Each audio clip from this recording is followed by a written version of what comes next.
We're inundated these days with wildlife programmes. Sir David Attenborough has never been more popular.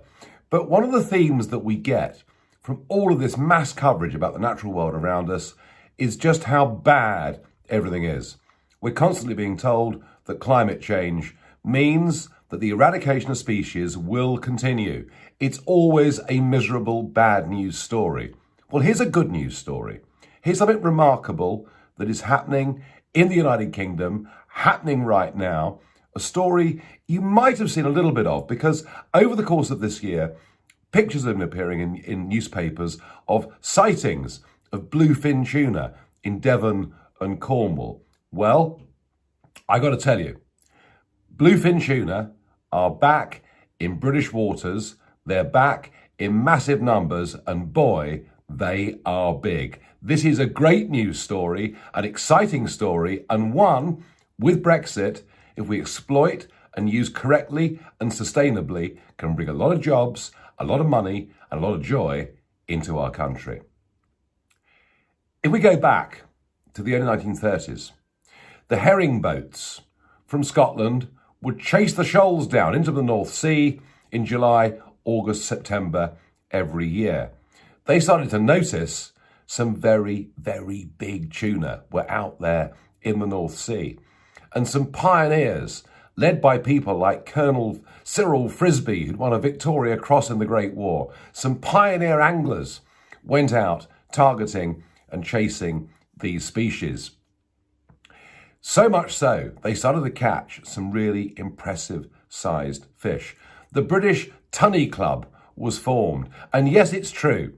It was a hobby for those that had money, for those that had time.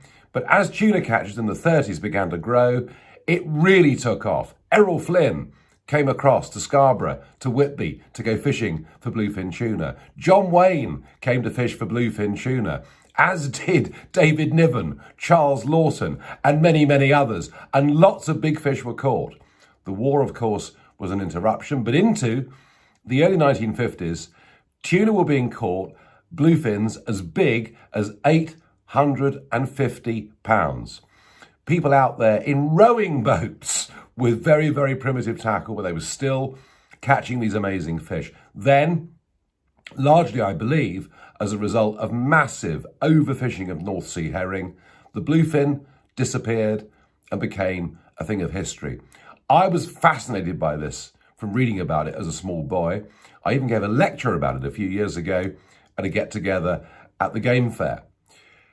To my joy, about 20 years ago, bluefin started to be spotted off the Irish coast. And then, in the last few years, starting in Cornwall, but now spreading up the English Channel to the west of Wales, up to the northwest of Scotland, British bluefin tuna are back. Now, I've been out there, I've seen these fish, they're incredible.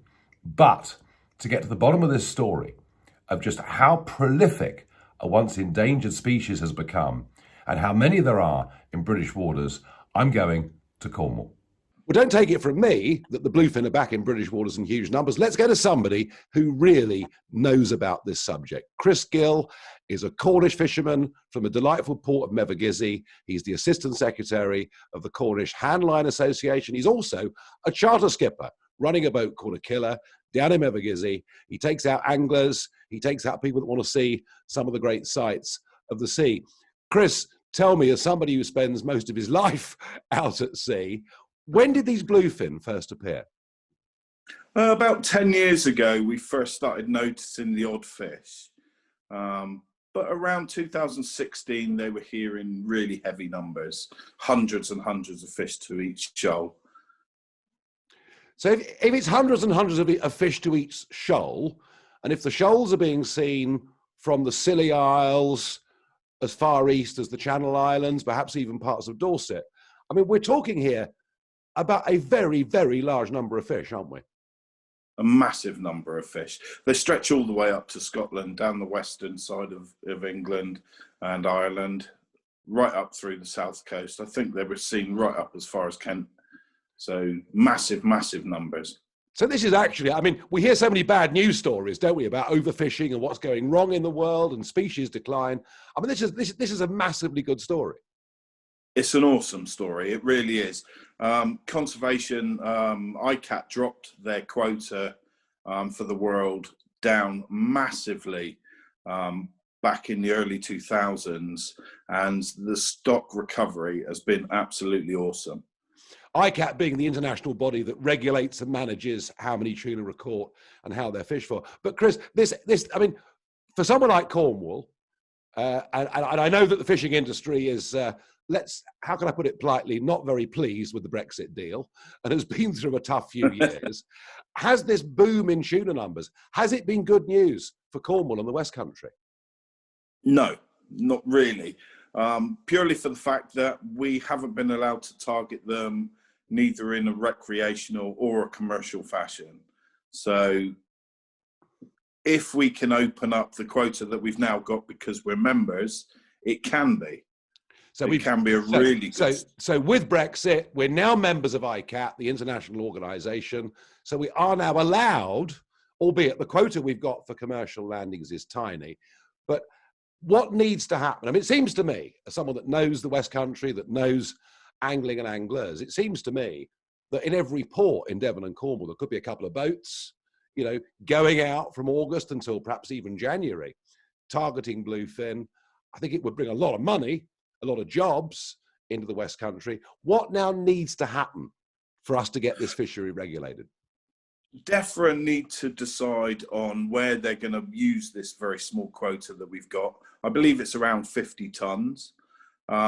If that's put into the recreational grounds for us to fish, with a live release fishery, so we return all the fish back to the wild, that's a massive number of fish. They estimate that there's a 5% mortality to these fish. So 5 in every 100 fish would probably die. Those should be brought in and sold on the market so that they're not let go to the bottom of the sea for the crabs to eat. 50 tons, if you're saying that these fish are 200 kilos each, which some of them are now, 10 years ago they were a lot smaller. They are growing at a phenomenal rate.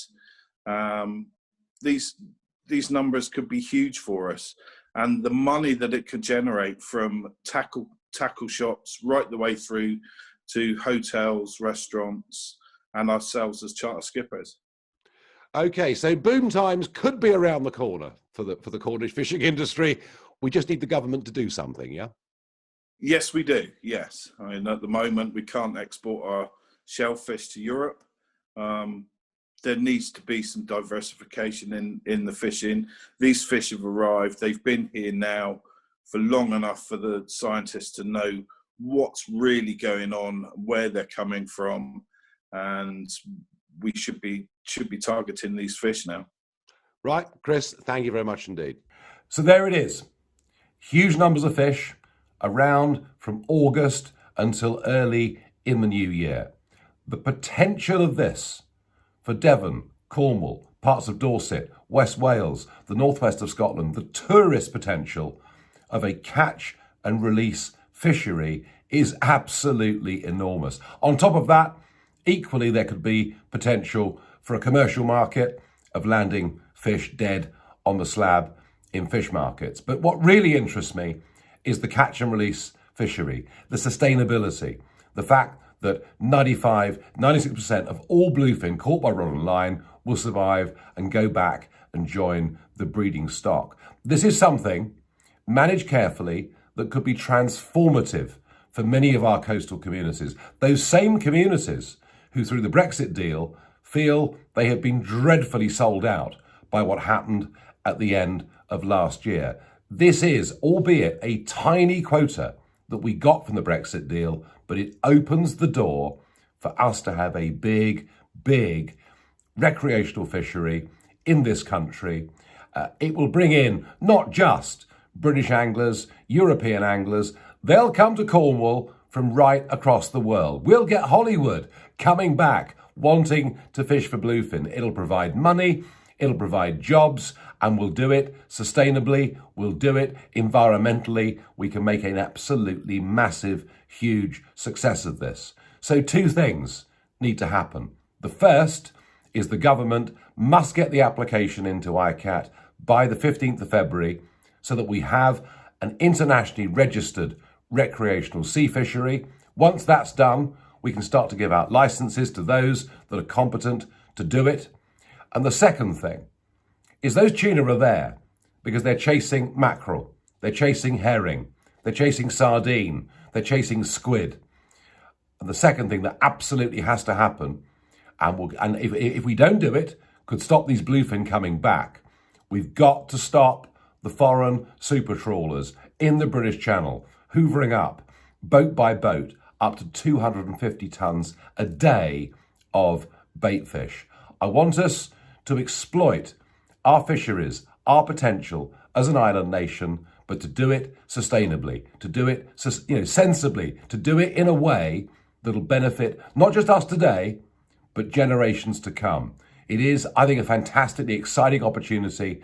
It's something that could not and would not have happened without Brexit. Let's make it the most massive British success.